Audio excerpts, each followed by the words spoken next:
Let's go. Manny, Manny.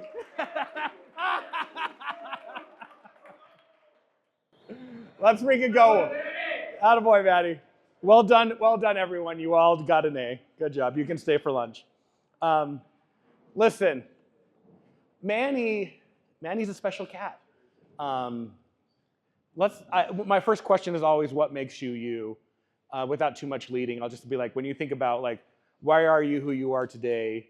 Why are you an entrepreneur? Like, what are those early experiences where you're like, this is what makes me me now? Why are you wired to go do what you're doing? Yeah. First of all, thanks for having me. That was fun. I want to do that again sometime. That was pretty fun. I think I'll speak in terms of being an entrepreneur. I was talking to your wife actually, and she was telling me why you did the cookies thing, and I love that you make your kids work and earn money. That's freaking cool. My parents were very similar. I remember wanting to go to movies with my friends and stuff, and they were like, you got to pay for it. And so they were like, here's a business idea for you that you can just run with. And I was like 10, 11, 12, something like that. They're like, a lot of people in your neighborhood need their shoes shined. And I was like, okay. And so they bought me this wagon, which I had to pay them back for. And I'd go around the neighborhood and I'd knock on doors and I'd say, hey, this is Manny's Spit Shine was my company. And I'd get their shoes and I would either shine them on their porch or I would take them home, like fill the wagon, shine them, and then take them back. And that was like my first business. And like my parents like taught me, I was young, but it like taught me to be an entrepreneur and to make my own money. And so that was like one experience. I think like that's how it's always been. And that's what I have to do, so. I freaking love it. I think just there's so much, and I appreciate the kids for being brave enough to do that. Like, I appreciate you being brave enough to go knock on doors, right? I remember selling my mom's cookies when I was in 4th grade, like going door to door with like cookies. And I was like, we're gonna do this. Like, there's so much value in having to do it yourself and not having everything given to you.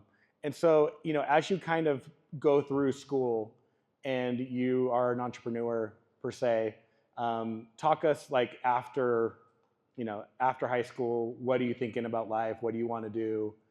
Talk us through the next phase. Yeah.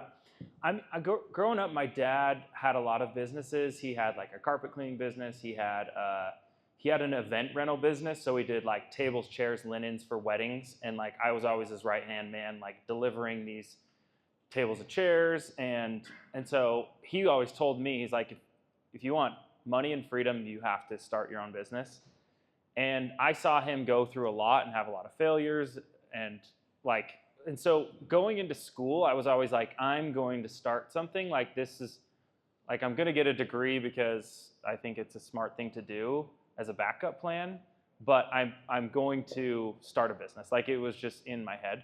And something that was interesting was, so I did door-to-door sales like a lot of people, did it for 4 years. And in the middle of my door-to-door stint, someone approached me and was like, did you know that like there's an epidemic with life insurance in this country? Like nobody has it anymore. Like all these young families and like people will die and then they don't have life insurance for their family.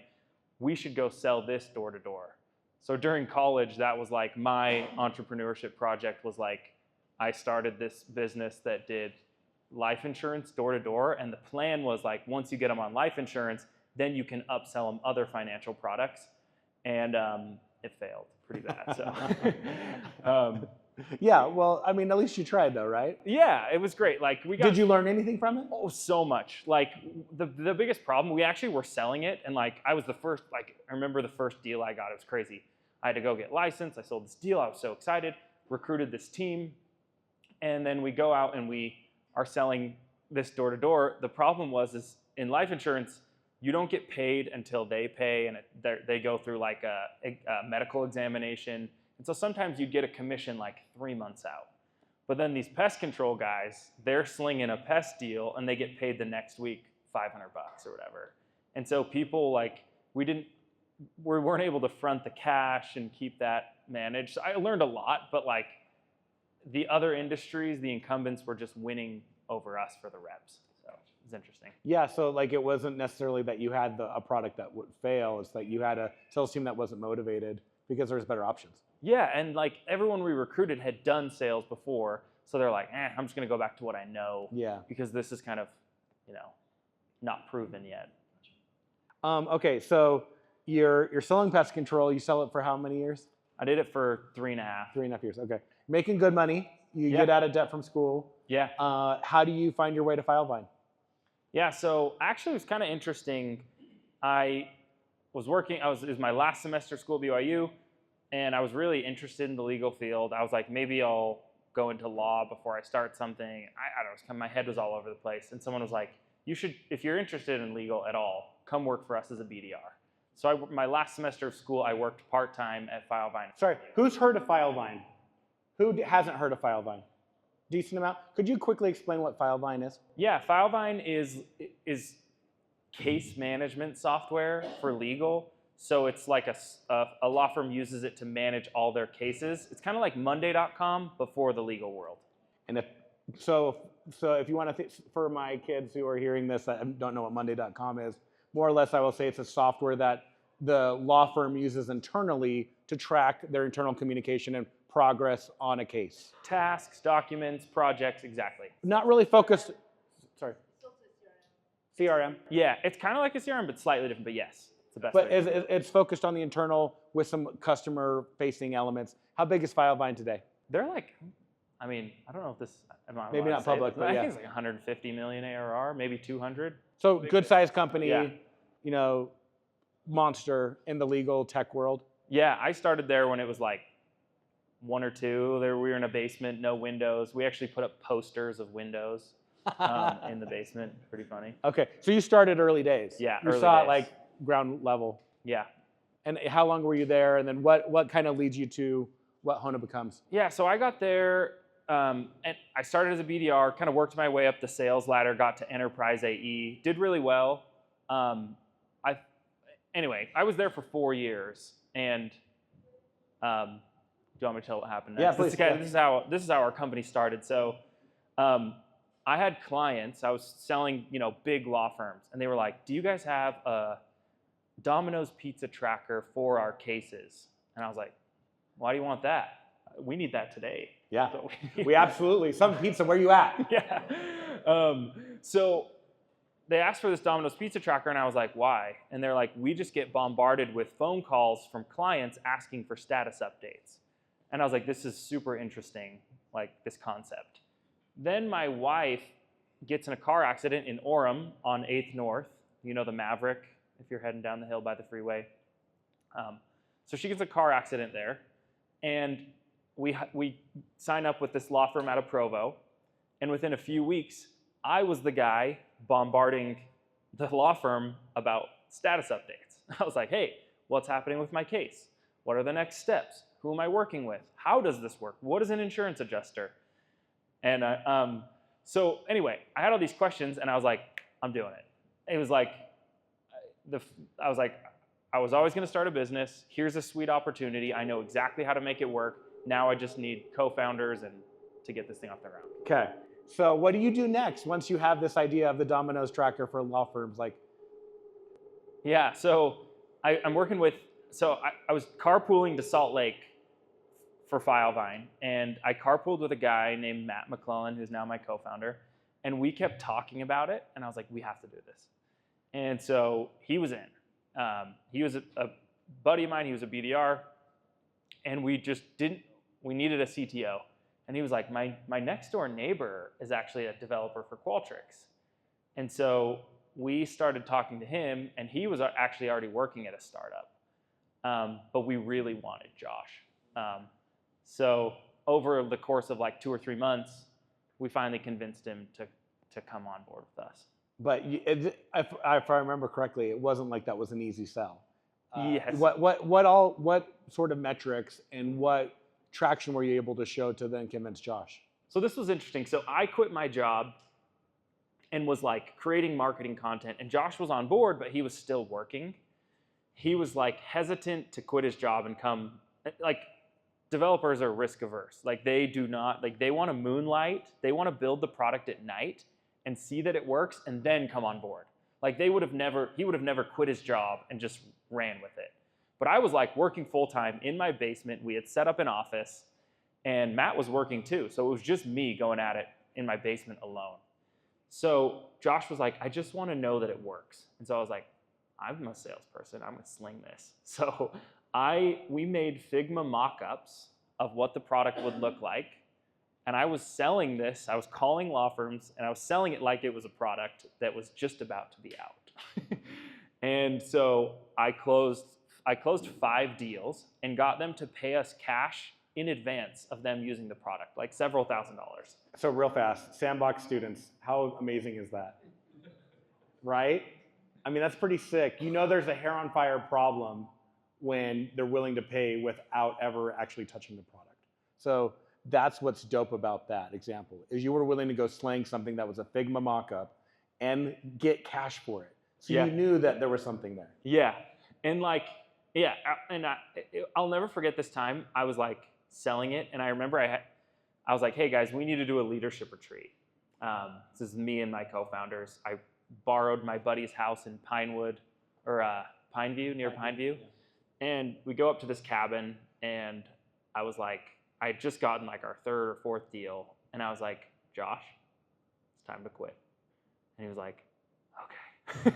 And so he's like, I'll quit in January or whatever. And I had been at it for 3 or 4 or 5 months. And he finally was like, okay, I'm ready to go.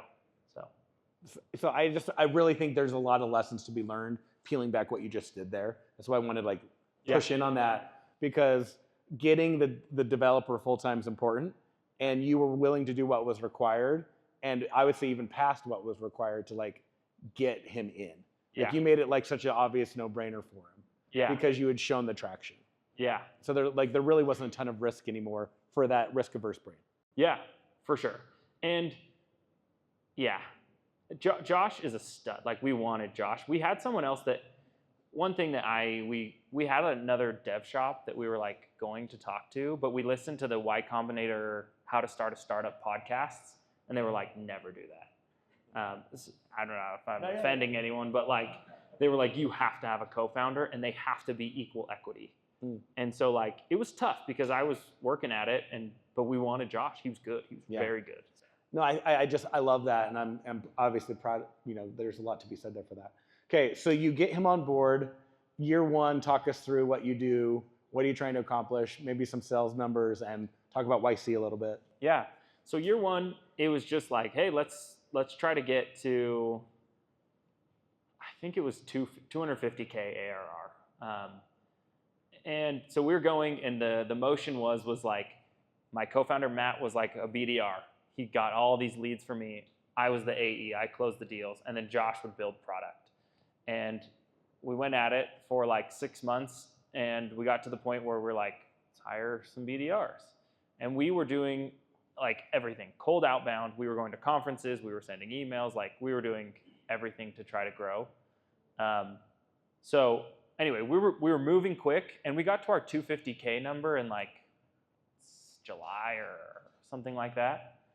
And all this time we were like, we think it'd be so cool to do YC. Because we looked at some of the giants, Weave and Podium, and we're like, they're the huge winners in SaaS right now in Utah. So we applied once during the year, got rejected, and then the second or third time, we got an interview. And it was interesting, doing Y Combinator, they were like, your growth is really good. So like, we're talking to you, but we don't fund legal tech companies. Oh. Yeah. Wow. And we were like, why? And they were like, there's just a natural disincentive to be efficient if you're a law firm. And if you know anything about the legal tech market today, they have definitely switched their position. Like AI and legal tech is hotter than any other professional service by a long shot. But they didn't invest. They were like, and so they told us no again. So we got 2 no's. And then the third time we were like, hey, here's our numbers today. And they're like, you guys have something here. And I think what they weren't looking at was like, most law firms bill by the hour. And so there is this disincentive to be inefficient. But there's a huge chunk of law firms that bill flat fee or bill by contingency fee.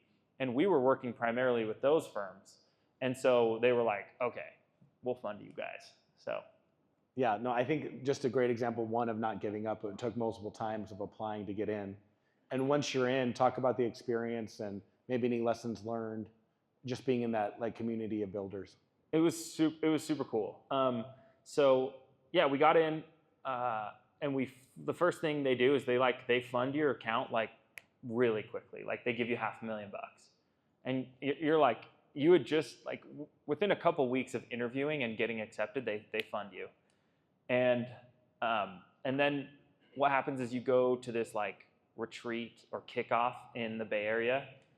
And so we go to that, had a great experience. We met our partner, and then it was essentially it sucked because we were the last batch where you weren't required to be in person. So we were actually in Utah.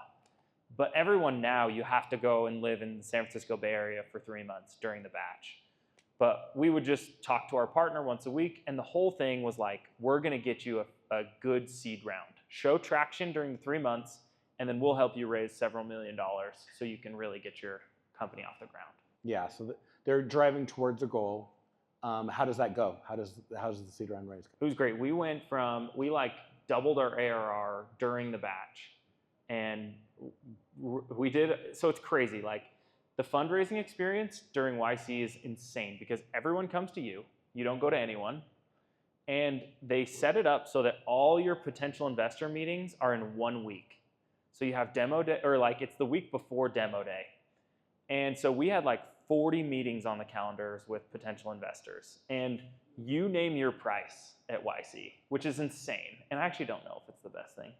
But so we were like, hey, we're raising X money at this valuation. And we raised our full round in like a day and a half. It was pretty crazy. So that's sick. That's sick. Also not normal. Also not normal, but also amazing. So congratulations. It was great. Yeah, that's super dope. So you raised the round. You've doubled ARR. What year is this? Can you give us? We were like, call it 15 months in. 15 months. By the time we did our seed round. Okay. And then when you think about from there to today, you've raised an A, and let's talk if you're comfortable, like high level metrics of like over the 4 years that you've been around, like what does the growth rate look like? Yeah, I think year one we went from 0 to 450K ARR. Then we went from 450 to like 1.8 that next year. And then the following year was 2024, we did our Series A. We went from 1.8 to 4.5. And now we're like at 7. Okay. So I'm pretty transparent about it. No, that's super cool of you. I mean, because I mean, there's some of you in this room who are in the stage of growing. And I think there's a lot of ways we could go, but when you think about how many, 60-ish? Yeah, 60-ish people. When you think about going from the co-founders in the basement and just you in the basement to now 60, like what are the lessons learned for someone who's growing from just co-founders to a 60-person team? Yeah, there's so much. Oh wow, yeah. I'm trying to think of I think one of the best things you can do that is like just co-founder relations. Like it's a hard thing to start these businesses. So like staying really in sync and meeting all the time. Like it's super rare that someone is a solo founder and successful. So you're gonna have a partner. And like that relationship, like if you're out of whack, it just doesn't work. You negative energy, the team sees it, it's crazy. So like we go on a lot, we do a lot. We play golf together, we go on little trips, we do everything we can to like stay in sync. That's like honestly number one, because if you're not there, nothing's working. Yeah. So how do you make sure that you're having the hard conversations? Like what are you doing to make sure that you are aligned? Because there's one thing about being friends, but there's another one about telling the hard truths. So how do you think about that? Yeah, I mean, it's not like you can schedule well, you could, I guess, where it's like, we're gonna have a hard conversation every Saturday morning, but people got my reference there. But like, I think regular meetings and bringing it up, and then it kind of has to be case by case. Like, okay, something has come up. How do we do this? We're going to go on a walk and we're going to talk through this and we're going to figure it out. But I don't think it's like you can schedule it and make sure it works. I don't know. That's how I feel it's about hard. it. Yeah. Yeah. It just has to come up. Well, and then how do you think about that relationship, and then translating that to the team, and like how the culture you build associated with communication and hard conversations or truth telling? Yeah, totally. Like one-on-ones, like you have to be, and just being like radically, like having radical candor. Yeah, I was gonna say, are you radical candoring? Yeah, like caring deeply but challenging directly. yeah, I think you have to have that culture, and during one-on-ones, you have to say all the hard things. I think for salespeople is where I see it the most because I'm kind of in charge of go-to-market. Yeah. It's like every call, make sure that you're in sync and you have a rhythm of telling people hard things. Like you can't save it for later. Like let's do it now and let's do it fast. So yeah. So maybe for some of the teams who are in the middle of growing, you haven't hired perfectly. There have been leaders that you've put in that you've had to replace. How do you think about hiring and firing, and how do you think about those types of things? How quickly do you feel like you're quick to move when you see a not fit, or how do you think about how you're going through that process? I'm going to tell a story that I'm just like a little bit scared to share, but I'm Bring going to it do it anyway. Bring So it. I had never fired any, like the first person I fired, so we hired this guy, and I'm trying to not give it this personal way. We hired this guy, wasn't the right fit. We knew it pretty quickly. And I let it drag on for like 3-4 months. And I was like, okay, it's time. So I took this guy into a room and I like gave him this long explanation of like things that were going on, and and we have to let you go. And he was like really confused, and he left, took all his stuff out, but then like called me a few days later and was like, that was not clear. What's going on? Tell me why I'm not at the company anymore. And I was kind of, again, super wishy-washy. Didn't really tell him, was kind of like, we're not sure about this and this.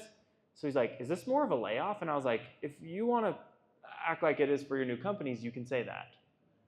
Well, then LinkedIn comes around. He posts about being laid off from Hona. He wasn't laid off. All these employees start coming to me, and they're like, is there layoffs? What's going on? Is the company doing okay? And it was just like such a bad experience. And I talked to a buddy later. He's like, here's how you have to do it. You walk into a room, you tell them that they're fired. They don't listen to anything after. And then you have their stuff leave and say, hey, I'm happy to have a conversation later. And so now I feel like I'm getting good at that. Yeah. And it's super important because in startups, you have to fire so fast, because if you realize you need to fire someone, they always say you're 3 months too late, because you have to go hire someone and train someone, and like you have to move so fast. Yeah. So that was a huge learning lesson for me, is like, one, tell them they're fired and use the word fired, and they don't listen. They can't listen to anything after. Their world just changed so much. Their world just got turned upside down. Yeah. And so that is what I've learned about that. Yeah. No, I think the one part that I would add, we heard this from Josh Coates in June last month. He said, pretty much what you just said in terms of how you do it. The one part he added is like, if you want to go to lunch like 30 days from now, let's go to lunch. But like just give them an option that someone can take you up on it. Most people don't. But it's just this idea of like clarity. Nothing else can be said really, because they're not going to hear it. And just offer that chance to like meet up again later. I love that. Yeah, that's good. Okay. Any questions right here? This is yeah. On topic of firing, do you ever give the panel a person on if you're going to give them notice or not? Hey, we're going to go 2 weeks, or is it that day you're gone? We've tried that, but now we just say you're gone. I think we did it recently where we gave someone some time, and then but we wanted them to keep it hush. It never is hush. And then people talk, and then people get downtrodden, and it's just not a good thing. So, and of course, it shouldn't be a surprise. Like, you should have performance conversations beforehand.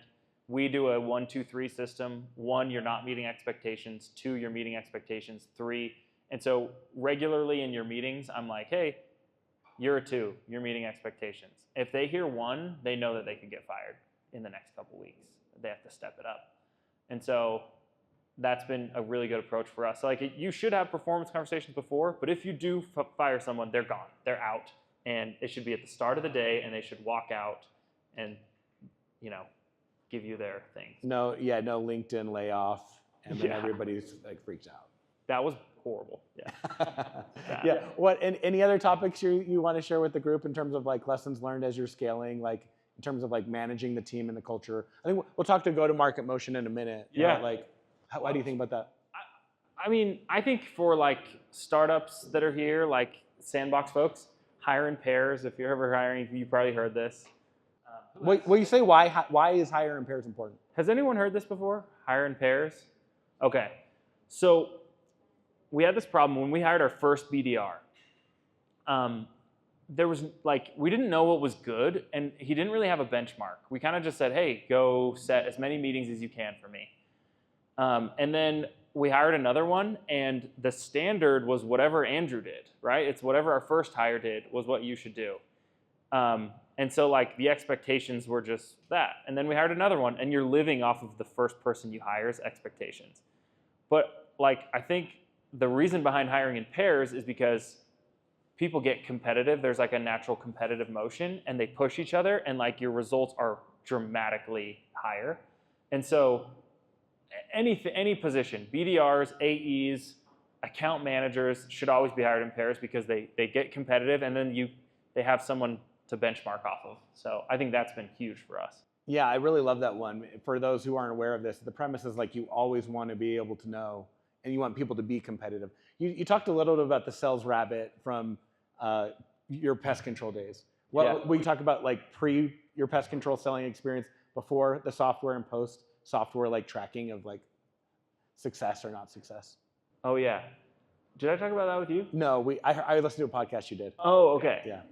Yeah, I was like, I remember that. We didn't talk about it, but you talked about what an impact it made when your performance was being measured. Yeah. So it was pretty interesting. I did summer sales like, not back in the day, but it was like 2014, so it was like 11 years ago. And my first year of summer sales, it was like you had like a notepad, and you'd go out and you had paper contracts.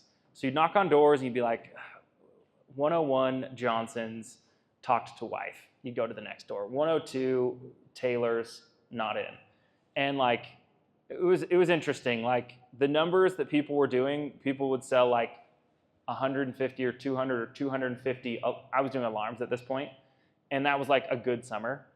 The next year, they used this tool called Sales Rabbit, which, if you guys know, what's his name? Brady Anderson. Yeah, they started. It's a Utah company.